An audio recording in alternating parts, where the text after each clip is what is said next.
You're in the trenches with Dave Lapham, brought to you by First Star Logistics, and you're listening to part 2 of our interview with Jimmy Burrow, father of quarterback Joe Burrow with the Cincinnati Bengals, who took the Bengals to Super Bowl 56. In the process, wins the division title, wins the conference title, comes up just short in the championship game. I'm going to talk to Jimmy about how Joe sees repeating, running it back as such, handling success. Nobody handles success any better than Joe Burrow does. We'll talk about that and so much more. Enjoy part 2.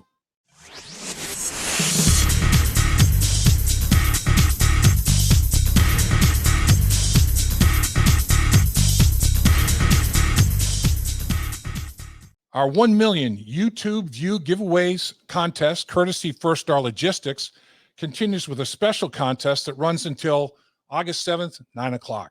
So you have plenty of time, but don't procrastinate. Don't wait, because prizes include 2 tickets to a Cincinnati Reds game in the Boone County Bourbon Room with Dave Lapham. That would be me. 2 tickets to Cincinnati Reds game in the Boone County Bourbon Club with a celebrity to be determined later. And I know you're going to like that. It's big time. A signed Dave Lapham jersey, First Star Logistics custom backpack filled with apparel and gear, a $300 value, very nice prize, 2 $50 gas cards. Want the price of gas today? Nice. To enter, just go to the link and description below or scan the QR code.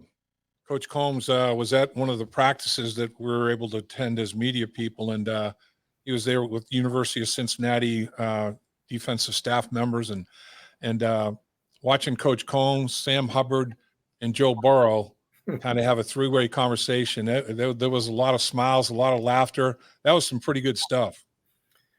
Yeah, Kerry Combs, when I first came to Ohio University, my first home visit was at his home there in Cincinnati when he was the head coach at Coleraine, and we were recruiting his son. We didn't get him, but so we go back a long way. He's had a lot of success. I'm sure Coach Fickle is glad that he's back over there in Cincinnati. And I told him last year, sent him a text during that playoff run, and I said, hey, a lot of your former players from Ohio State are really doing a great job here. And he says one thing about our former players, they do know how to win championships. So, I'm sure that plays a lot into the success of guys that played for sure for Kerry and Cincinnati and Ohio State.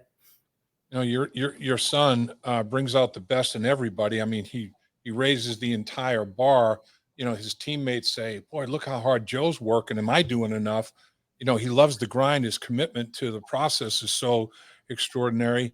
I remember talking to Tom Moore, the legendary NFL coach, when he was coaching Peyton Manning. And he said, when you're coaching a guy like Peyton Manning, you have to bring the best version of yourself every single day. It's an obligation because this guy is so he's football Mensa, he's a savant. Joe's that kind of guy, isn't he?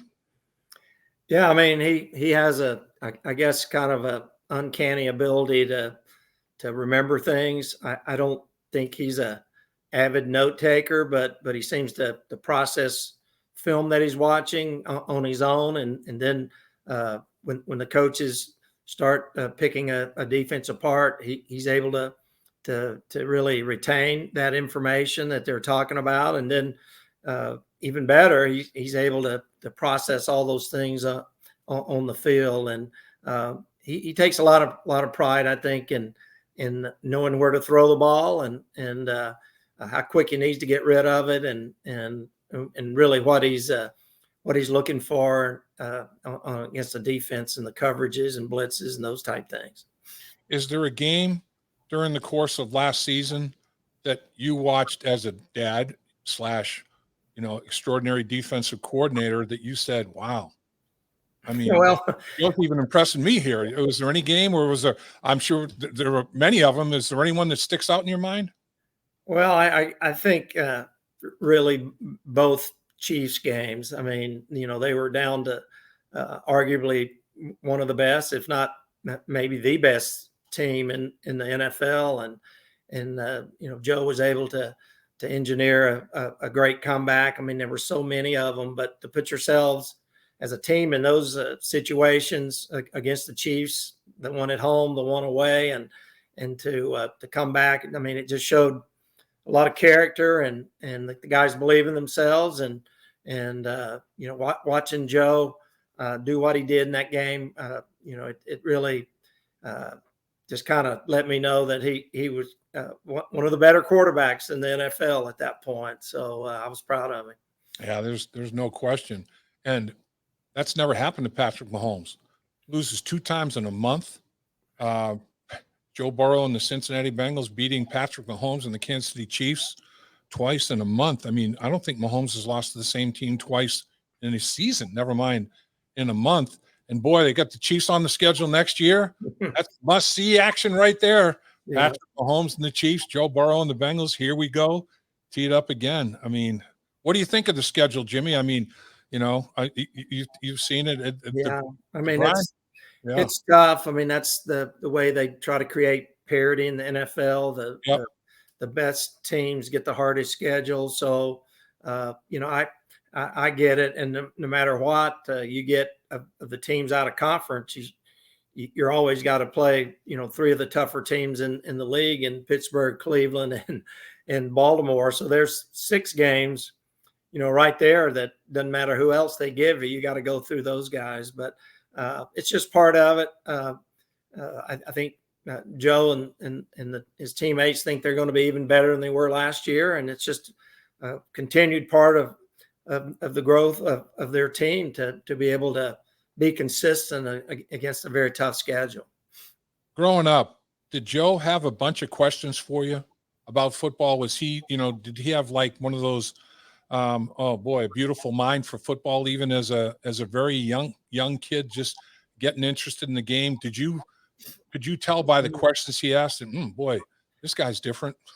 Well, I mean, we'd watch film occasionally. I mean, I've mentioned several times over the years that I didn't push it to say, hey, you got to watch film. But when he did, he listened. And if I, as a defensive back coach, I always concentrated on coverages more than anything. So I think he was able to pick that up, and he listens more than he asks questions. But he certainly picked up a few things over the years, and we were fortunate. He was fortunate that we had great coaches, even in here in Athens at the Little League football, and they put him in shotgun formations in 3rd and 4th grade, and taught him to read coverages, but he always picked things up very fast, and as I said, was able to take those things from the meeting room to the practice field, and then from the practice field to the games, and it's always kind of been that way. You mentioned that you thought Joe even grew a little bit, in the last couple of years. Did he have a growth spurt? I remember my freshman to sophomore year, I grew 5 inches and gained 55 pounds, and the coaches in high school were like, "Who the heck's this guy?" I mean, I left school at the end of the year being one size and came back another. Did Joe have a spurt at any time where you thought, wow, physically he could be competitive here? He just was very. He was always taller but thin, and maybe in 10th and 11th grade when he really started to get into weights, I think that helped him put on weight, because it was never easy.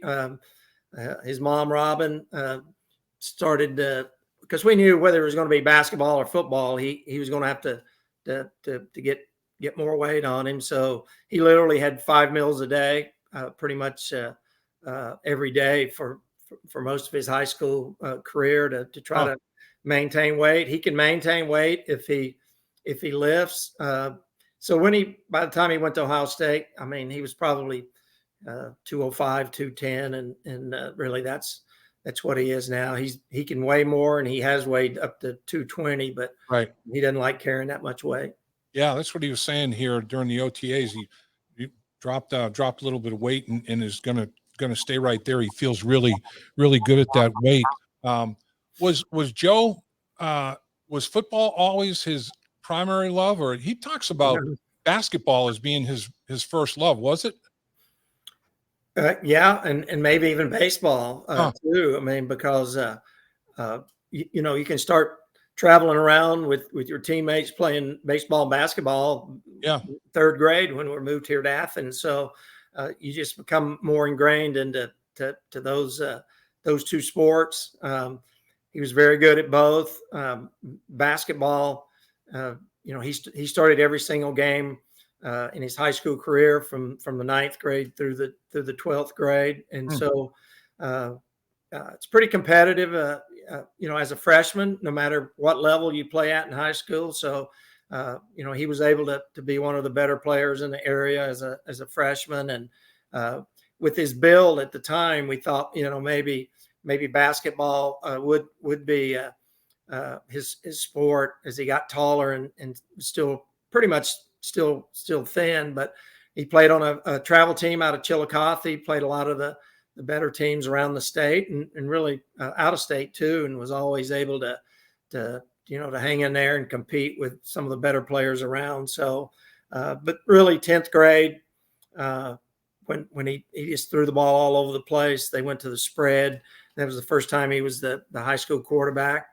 I think we all kind of agreed that, hey, we better do what we can to put weight on him and make sure he was big enough and strong enough in case football was his sport, which is the way it turned out.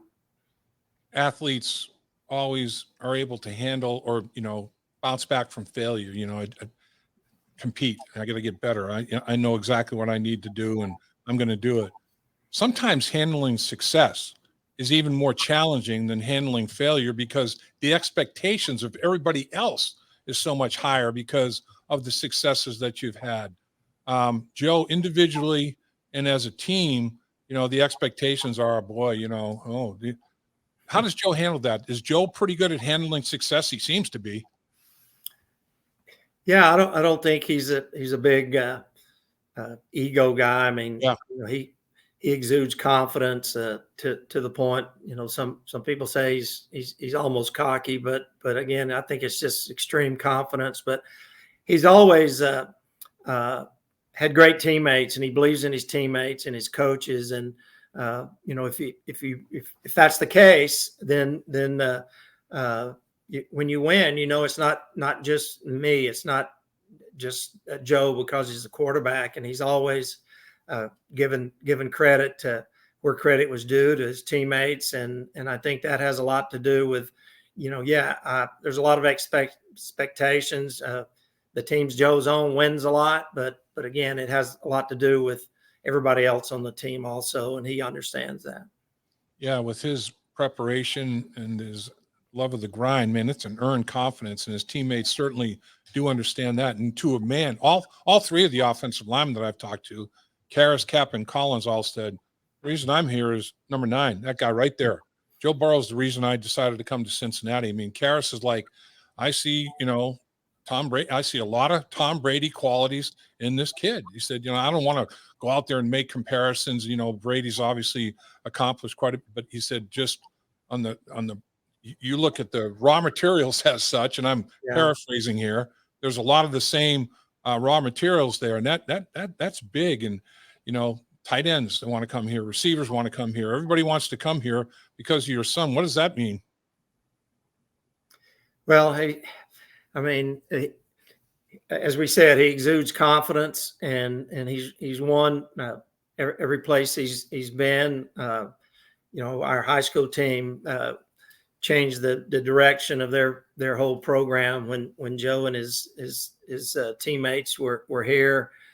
When he went to LSU, the same thing happened there. So there's a track record of Joe's teams when he was the quarterback of winning and winning big. So it carried over to the Bengals, and now with all their young players, you can't help. I don't think as a free agent or a guy that's possible getting drafted that hey, maybe it's going to be the Bengals. I think anybody that has a chance to go to the Bengals right now is really excited about it, and a lot of that has to do with Joe. A lot of that has to do with Jamar and T and Joe Mixon and Zach Taylor and the Browns. And so once again, it's a team effort, but the quarterback usually gets most of the credit. So he'll take it and work to get players. Anybody that wants to come that can help that team, I'm sure they're all in to help out. You hit it, Jimmy. These 4 guys offensively, 25 years old or younger. Last year's production, 25 years old or younger. I mean, it's the first time this ever happened in NFL history, I think. Joe Burrow, 4,611 yards passing. That's a team record. 34 touchdowns. That's a team record. Joe Mixon rushes for 1,205 yards and 13 rushing touchdowns. Jamar Chase, 81 catches, 1,455 yards, averaged almost 18 yards a catch and 13 touchdown catches. And then T. Higgins, 74 more catches, 1,091 yards, averaged just under 14.8 yards per catch with 6 more touchdown catches. These 4 guys, 25 years old or younger, man, well, I mean, that's a promising future to say the least. Well, it's a credit to the Bengals making those draft choices and with success comes a lot of contracts that eventually have to be worked out. So you just hope that they can continue to keep these guys all together. If they can, then the success is going to continue for a lot of years and hopefully Super Bowl wins. But it's a good young group, and I think the Bengals have done a good job of not just drafting talent and athletic ability, but also character. I always see several of the guys they draft and sign are captains on their teams and have graduated from college, and not that that's a requirement, but it just shows commitment and discipline and leadership at really all the positions if you take all those things into consideration. You're right, Jimmy. I mean, 2 of the 6 draft picks the Bengals took this year, Tyson Anderson was a 2-time captain at Toledo. Volson was the offensive line was a 3-time captain at North Dakota State. I mean, first time in school history, a 3-time captain. So that stuff is all, is all definitely a factor. I mean, this football team, culture is a big word. Everybody throws it out there, but I'm telling you, there's definitely a culture that's being built in that locker room. You can feel it. Yeah. Well, I coached at North Dakota State.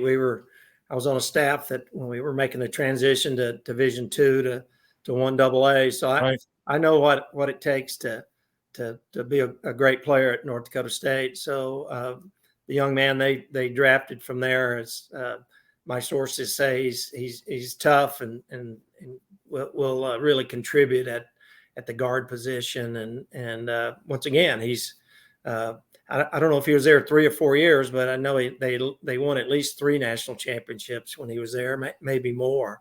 And that all adds into confidence and a winning attitude and commitment, as I said earlier. And Joe loves that, and me as a coach, I love that too. So it's paid off, and hopefully we'll continue to do that.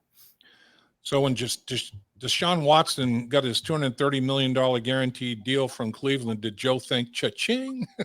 I mean, Lamar Jackson, he's sitting there thinking, oh, my worth just went up. Your son has to be thinking, man, the payday's coming. I mean, he really, somebody asked him, I think maybe in some interview, really, I think he doesn't really think about it that much because he's so focused on the, the task at hand and trying to get better in the off season and winning. And, I think the few times that I've heard him say anything, it's just, hey, the whole process will take care of itself. And as always, the more you win and the better you play, then the easier that's going to be to get done. So quarterbacks, really all the positions are, the contracts are crazy. I think, and Dave, I think I got an $8,000 bonus and a $27,000 salary, back in the prehistoric days of the NFL. But Yep.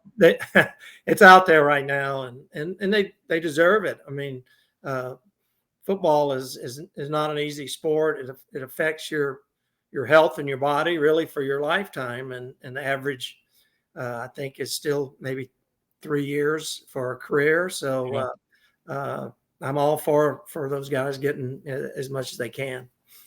We'll get you out of here on this, Jimmy, and appreciate your time that you carve for us as always. The AFC quarterbacks have left the NFC like Russell Wilson come to the AFC. Receivers have done the same. The AFC is stacked. 16 teams in the AFC. You can make a case that probably 14 of them are playoff possibilities.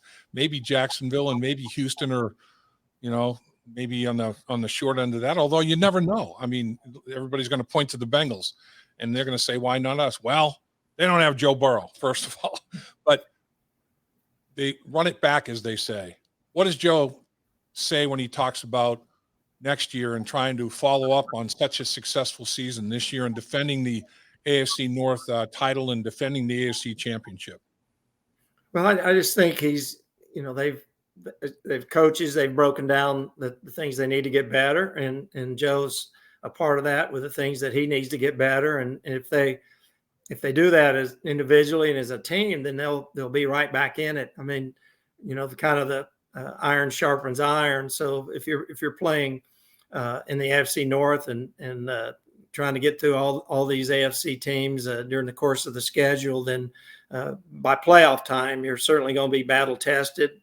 You got to stay healthy, which we did last year, but to get better from last year, you got to, each one of those players got to know their weaknesses and what they didn't do so well, and work on that, which they have in OTAs and in the off season, and then we'll have a great year and hopefully be back in the Super Bowl and win it this year. That brings me my final couple of questions, and I promise this is the That's case. all right. You said weaknesses. Okay, you're in a unique position because you're not only Joe Burrow's dad, but you were a defensive coordinator and a really good one for a long time. In your opinion, if you're game planning against your son, what does he do best? What is his greatest strength, do you think, if you had to pick one thing? I know there's a lot of things, and it might be tough picking one, but what do you think might be it? I think it's just his ability to process the coverages and the blitzes pre-snap, and that has a lot to do with preparation himself and with the coaches. But if you're a defensive coordinator and you're trying to disguise things and mix things up, and the guy on the other side, the quarterback, knows where to throw the ball before it's snapped. He knows where to slide the protection to at least give you the best chance to pass protect, and should I keep the back in to protect? Do I get the protection so he can release? And as a coordinator, you have no control over that. It just makes it harder and harder to consistently get the right defense called. And Joe is as we talked about, can process that during the course of the week, and then he carries that over in the game and puts really the whole offense into the best play possible a lot of the times, because he's able to do that. On the flip side, not necessarily weakness, because I don't think there's really, glaring weakness anywhere in Joe Burrow's game, but striving for consistency everywhere in his level of play. Where do you think he could make the biggest improvement in that consistency in whatever level it might be?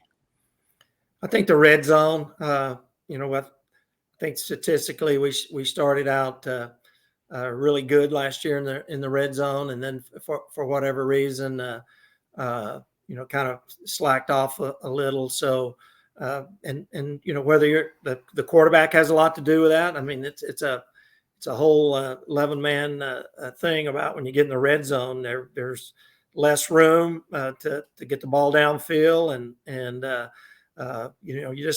you got to be able to run the ball down there. And for the quarterback, maybe Joe's ability this year to run a little more than he did last year will open things up in the red zone. But I think that's where Joe can get better, and if Joe's needs to get better at it, then the offense does, and it'll all come together this year.